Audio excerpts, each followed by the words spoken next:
Hey, I'm Nix, and I'm a team member here at Tractor Supply. Okay, so you've grown the food and taken the time to preserve it. So how should you store all those jars?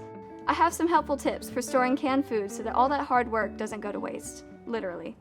So after you finish the canning process, make sure all the jars are properly sealed. Then wash them with warm, soapy water to remove any residue and prevent mold. Dry the jars with a cloth.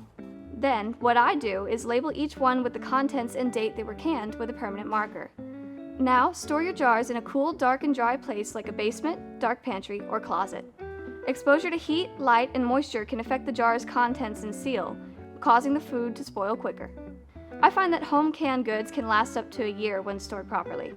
Now, it may still be safe after a year, but I always check for signs of discolorations or bad smells before consuming. Here are some other things I keep in mind when storing my canned food. I follow the first in, first out rule. That means use the oldest jars first to ensure freshness and prevent waste. I move older jars to the front, so I'll use them first. Store jars upright, not on their sides. When stored on their sides, you risk compromising the seal with rust and spoiling the food. Regularly inspect your jars, looking for leakage and bulging lids, as well as being aware of any unusual odors. If you discover any of these signs, discard the jar immediately. You don't want to risk it. So there you have it, some tips on storing your canned food.